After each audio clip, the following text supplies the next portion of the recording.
Welcome back to RockCrawlinJeeps. We are at Agility Customs here in South Jordan, Sandy, Utah. These guys are awesome. They build tons of rad rigs. You've probably seen them work with people like Stradman and all sorts of stuff, and you're probably familiar with that rig there. Front and rear steer, done all sorts of fun stuff, millions and millions of views on the internet. Well, we are here to go get some gears and axles done for my ZJ.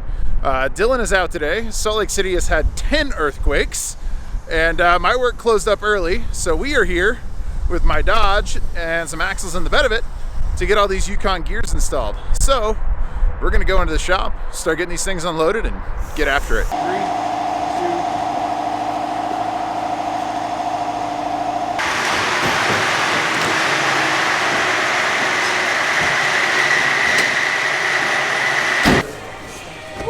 Stock gears going in the trash where they belong. Yeah, that's not going to rotate a 39 very well, but it is nice and clean. Happy to see that. No rust, no crap. So let's get that out, that in.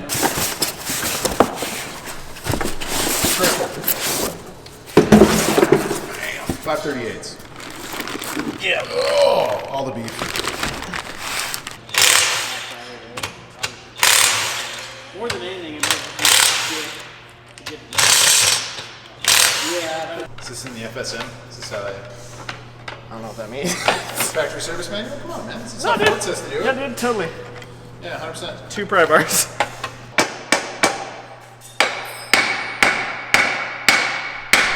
Do you want these gears back? Nope. Okay, cool. Hey, yeah! And there we go. Huge pinion. Yeah. Out we go. All right. So on this, I'm gonna go ignorant here. Do we use a case spreader to put this back in when we put it together, or? You can, but you have a truss on, so that's... We're not really gonna spread anything, huh? Exactly. So. It's a little too rigid, and it's just...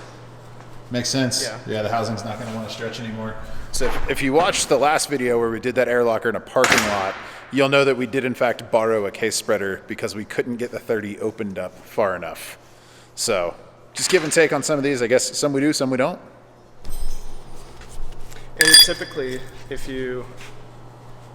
when you're setting your carrier preload, if you're going in tightly snug, I like to call it. Tightly snug, that's a good term. That is perfect. Because you don't want to overdo it, because then you're putting unnecessary stress on the carrier bearings. Makes sense.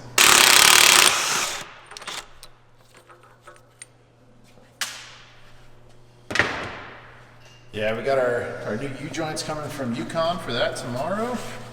So we'll be able to put that on our drive shafts. Just run a 1310, 1350 conversions for now. Likely do some 1350 full shafts and then convert the T-case to 1350. Biggin. Just look at the size difference alone. From 373 to 538. Like, that's huge.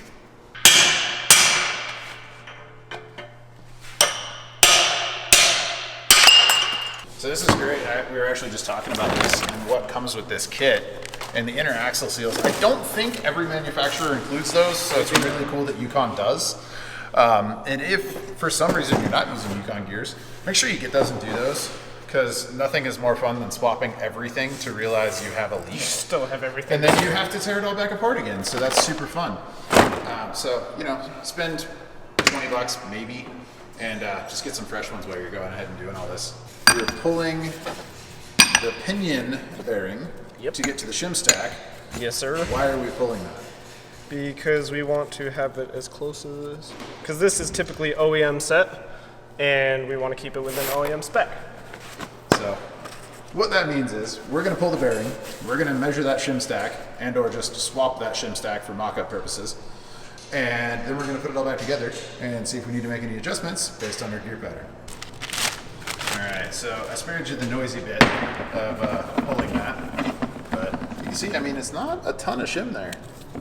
It's pretty mild, and it's a single one. Looks at it. Yeah. Bloop. And we're done. Done. Yeah, here's your done. All right, we're going home. All right, so that's a factory 40,000 shim. We just used some calipers there and measured that out. So Factory is 52 thousandths. So we'll start with 40 and see where we're at. all right. So are we using a setup bearing on the pinion, or are we just going to put the used one back or the new one on? Where's the old one? Somehow. This one's in good enough shape. Might be worth just using as a setup. That way we don't damage the bearings, and then we can check the pattern after we do the final bearing install. Yep.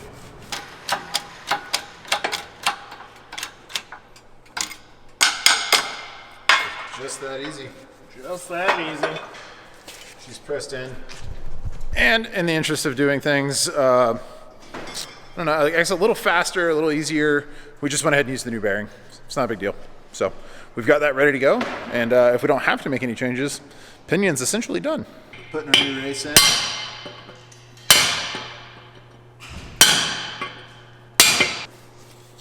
And when we toss the pinion in, we'll smack the head of it, and that will seat it all the way. Perfect.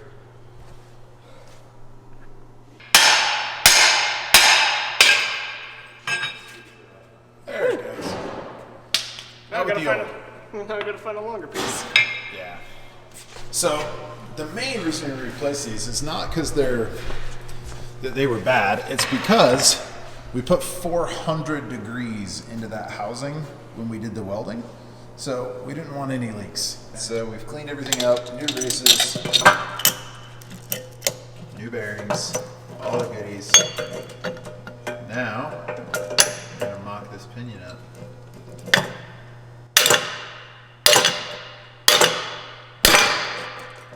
Marring her up, gonna have to put a few fresh coats on there. It's rough. We totally won't ever smack it on a rock.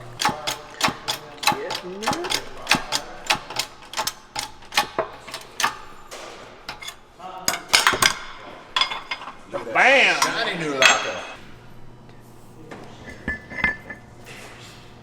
Cool. Now we're gonna do rubber mallet things. Oh, it's that whole like tolerance thing. Yeah. What? Can we go put it in the microwave? Maybe. I mean, like, ring gear in the microwave, locker in the freezer. Yeah. That should work. I'll see why not. Please, nobody actually do that. I really don't want to get like a comment of somebody really pissed that they put a locker in a microwave. So the microwave didn't work. We're using a mallet. Rubber mallet.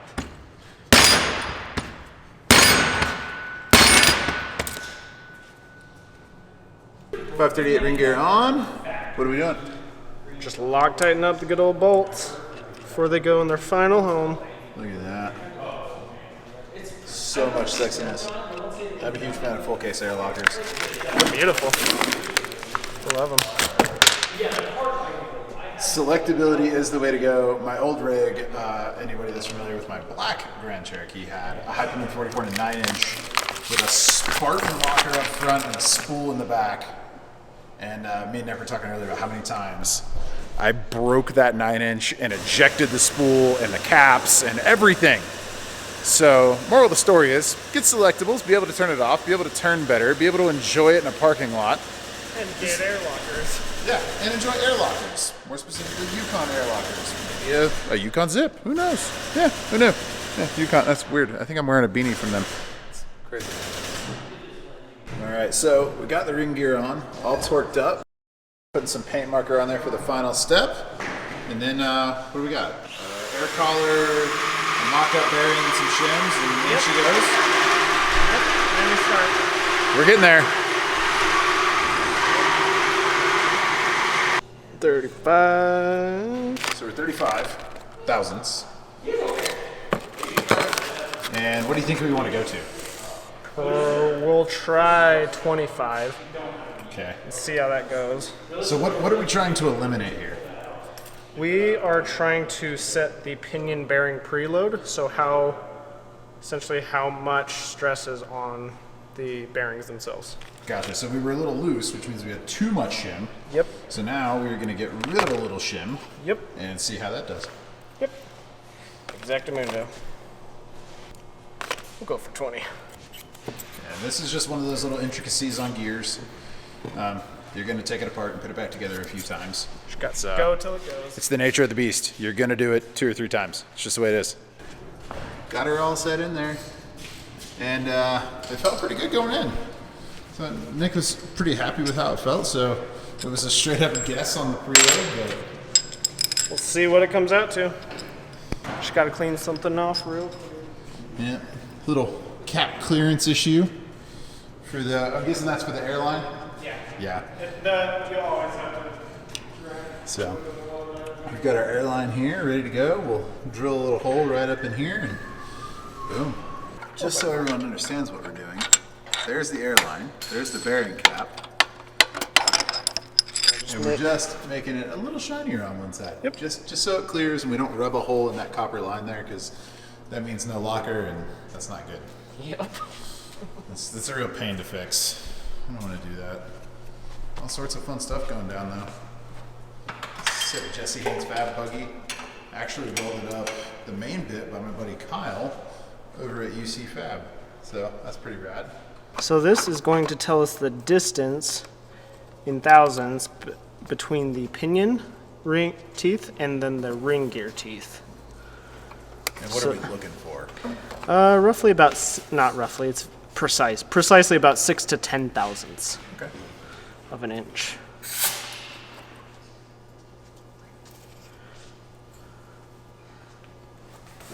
Dirtiest L indicator too. Clean it all up. So we're at 90. We're at about 14 and a half. Okay. So how do we tighten 14. that up? So we're gonna add shims to the ring side to push it closer to the pinion. So we have our coast side and our drive side. There's a pattern for each, right? Yep. So we're going after the perfect pattern because, again, this thing will see road miles. So we're getting it ready for all of our adventures, southern Utah, Moab, Oregon, Washington, wherever. We want to be able to drive it. So we got to have a perfect pattern so we don't wind up with a bunch of gear noise and all sorts of weird stuff. So let's see what it looks like. You still have that one change to make for the preload, but we're just getting kind of a general idea of see what it looks like. hot frickin' dang. A little high, maybe? Slightly, but since we're moving the pinion, the whole ring gear that over, should take care of that. I'd say that's golden. Yeah, I mean, so what we're talking about is we're a little far out. We'd like to be more towards the center of that gear. So we're gonna have to change the shim anyway. We're thinking that actually should correct that, but that's a pretty solid pattern for the first one. All right, so we moved 10 thousandths from, which side did we go? We added 10 thousandths to this ring side. Yep. So we brought it closer. And now we are at. Took it away over here. Now we are at 6 thousandths with our backlash. Which is fantastic. Oh, hello. See? Moved pretty central. There's a little bit of line at top, so yeah, I would say that is pretty freaking perfect. All right, boys and girls. So this is our, what would that be? That's drive? Drive side? Sure. Yeah, it's drive side. So we've got coast side. I always have to look at the book. Yeah, I know. And man, that pattern just looks great. So there we go. Now we gotta, drill a hole, tap a hole. And then put the seal in and we're good. Yeah, golden. So notched out the truss and the weld. And we've got a little rag in there to catch any shavings. So we're gonna drill the hole for the airline to pop through so we can actuate the air locker. All right, hole is tapped, airline is there. Right. So it is brass. we've got that brass bit right there. We're like 3 small pieces away from done-ish. Gotta clean this up, put some fresh RTV. Then we have, do all that crap. That will be the final piece.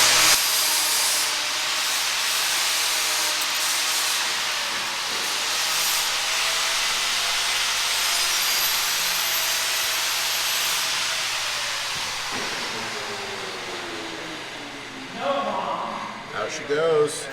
Shablam. Bam. Gangsta. We put the copper bit in, then we put an O-ring in, and we put the press fit, and then we can give some air to this thing once we get it in the Jeep. Bam. All we got left now is a diff cover. That should be pretty easy. Not this thing. This here. Hold on. This goes. That's where that goes. All right. Main caps are torqued. Final paint marks. Pattern's amazing. Everything's where we want it to be. Bulkhead fittings in for the push connect. All that's left is the diff cover.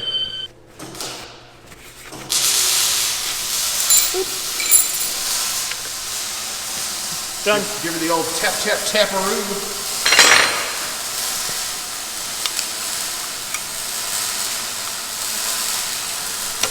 Man, that is a fancy. Wow. I like that. Look at that, man. Custom made tools, man. Here to Agility Customs. Seats right in there. That's actually pretty nifty. It keeps you from dicking up a seal. Yeah. Supposed to. Ready, Tiger. Last bit. All right, guys. That is a wrap for the gear and locker install. Thank you so much to Agility Customs and Yukon Gear for making that possible. We cannot wait to put this thing on the trails and show everybody just what it's capable of with those Yukon gears, Yukon lockers, smash that diff cover off a few rocks. And thanks to Agility for letting us do that with peace of mind and comfort, knowing that everything's done right. We'll see you guys next time. Don't forget to subscribe.